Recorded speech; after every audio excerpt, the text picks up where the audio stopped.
Bom, pessoal, continuando aqui nosso curso, nós hoje vamos falar do tão famoso encontro entre Freud e Jung, tá, que se deu em 1907. Apesar daqui a foto estava Jung novo, né, e Freud já no final da vida, mas a diferença de idade, como nós já dissemos, era de 19 anos. Esse encontro se deu em 1907, quando Freud convidou Jung para sua casa, né, e eles conversaram por 13 horas ininterruptas. Tá? Se vocês recordam lá do nosso curso de psicanálise, a, a psicanálise foi primeiramente aceita, né, depois do grupo de judeus lá que estava com Freud, na Suíça. Então, Freud estava muito interessado em divulgar as ideias da psicanálise, né, e se interessou lá pelo que Jung tinha produzido, né, pelos seus artigos, e viu o interesse de Jung também pela psicanálise e acabou convidando ele para sua casa quando se deu esse encontro. Né? E a transferência entre eles, o vínculo, né, se deu de forma imediata. Jung vai ver em Freud o pai que ele havia perdido, né, um pai intelectual, e Freud vai ver em Jung o filho, né, um filho querido capaz até ele chamava de príncipe da psicanálise, alguém que pudesse divulgar as ideias da psicanálise que não fosse judeu, né? Porque lembre-se que nessa época já estava ocorrendo o antissemitismo, né? Aquele ódio contra os judeus. E o vínculo entre eles se deu instantaneamente, né? Eles ficaram muito amigos, né? Mas Jung vai perceber a questão quando eles começam a conversar, a questão dos sonhos, que para Freud é a questão sexual, né, ela vai assumir um papel fundamental, essencial dos sonhos, ou seja, todo sonho é de natureza sexual, tá? Então, e isso vigora até hoje. Todo sonho é de natureza sexual, inconsciente, é um desejo que na verdade é inconsciente e sexual, tá? Isso é na psicanálise. Só que para Jung, ele vai perceber o seguinte, que existiam sonhos em que outros fatores eram principais, como por exemplo, um sonho que você sofre uma mudança, uma adaptação social, né? Você passa por uma situação trágica, né? A perda de alguém querido, né? Ou então você tem necessidade de prestígio, de poder, né? Nesse tipo de sonho tem também o de premonição também, né? Nesse tipo de sonho, a questão sexual ocupa um lugar secundário ou até não existe, né? Mas na psicanálise, todo sonho é de natureza sexual, inconsciente, tá? E isso vigora até hoje.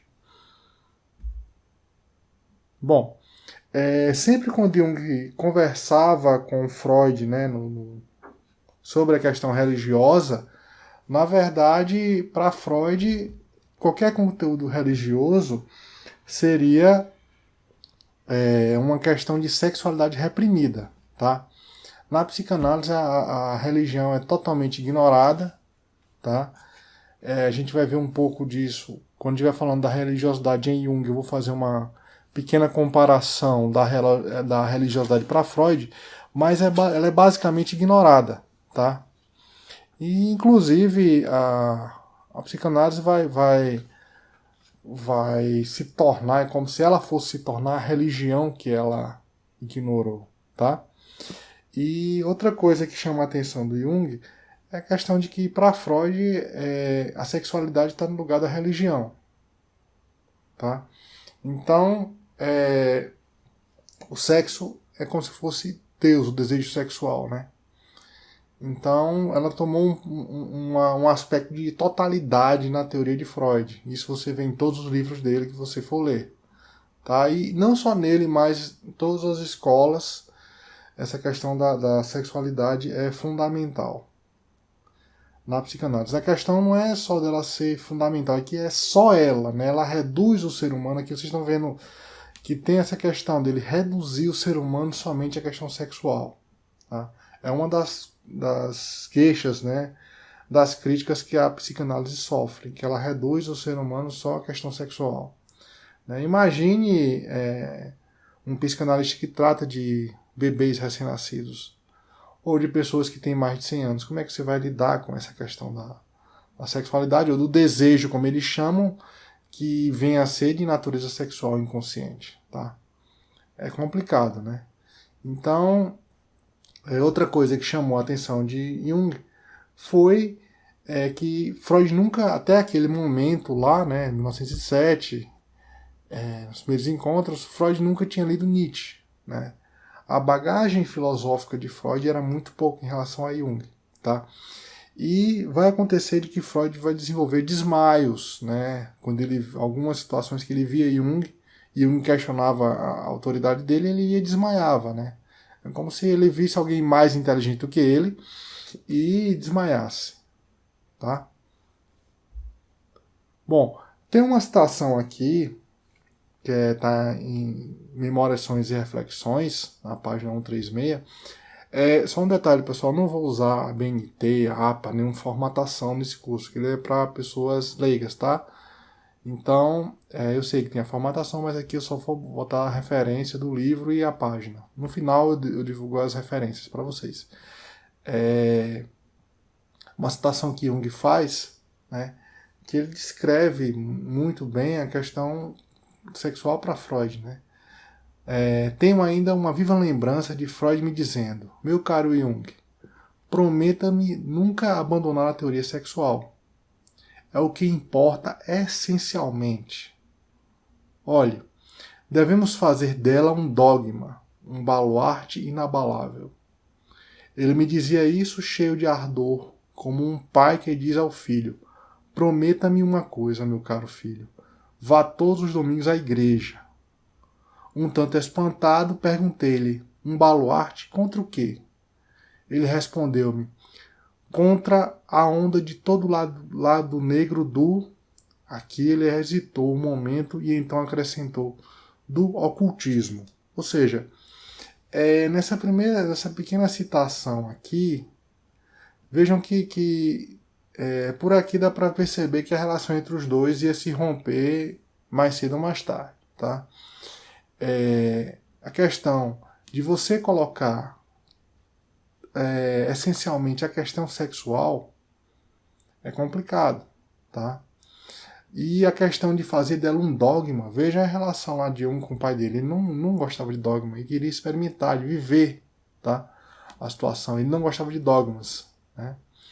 E ele até fez a comparação, né, do pai dele, né, do filho, vá todos os domingos à igreja, né?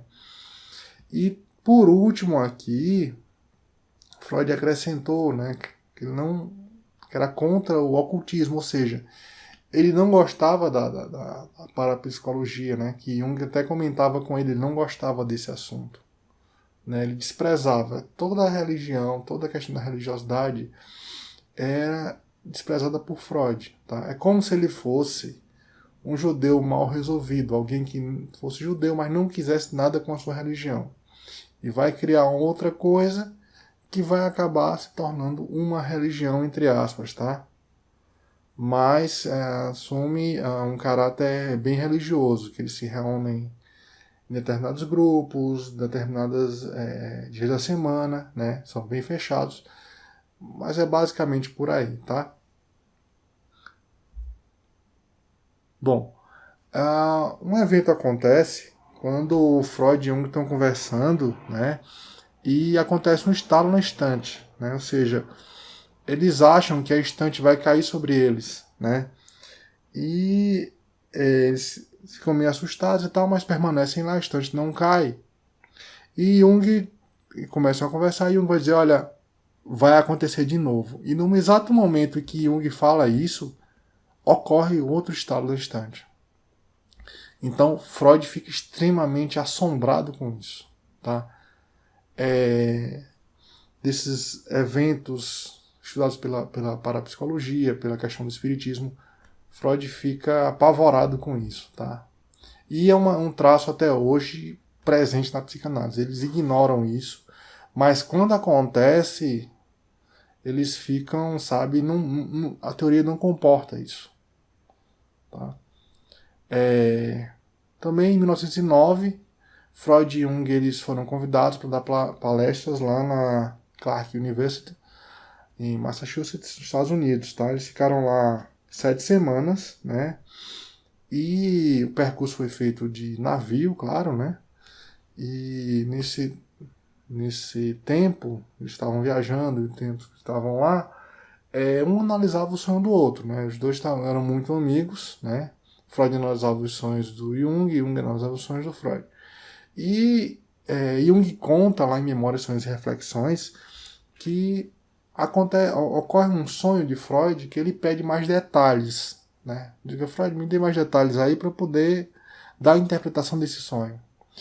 E Freud vai dizer que ele não poderia dar mais detalhes porque ele tinha medo de perder a sua autoridade, né? Então Jung ficou chocado com essa declaração, né? E para Jung, exatamente nesse momento, Freud perdeu a sua autoridade, porque não é a questão só da autoridade, é a questão da confiança, né? Um estava lá confiando no outro e Freud não quis entrar em mais detalhes, né, do sonho. Como assim? Se ele dissesse, olha, eu vou falar até aqui, porque daqui para frente minha teoria não suporta, ou eu vou me entregar aos meus desejos e tal. Isso aqui, pessoal, me lembra lá, quando a gente analisou, lá no curso de psicanálise, o sonho da injeção de Irma, tá? E tinha aquele desejo pela que Freud tinha um desejo lá por uma amiga deles, né? Dele de Irma, e ele disse, olha, o sonho só vai até aqui, né? Então ele corta abruptamente o sonho para poder encaixar na teoria dele, né? Então Jung ficou extremamente decepcionado com isso, né? E ele registra isso lá em Memórias, Sonhos e Reflexões. Então, pessoal, essa aula é até aqui. Na próxima a gente continua, tá?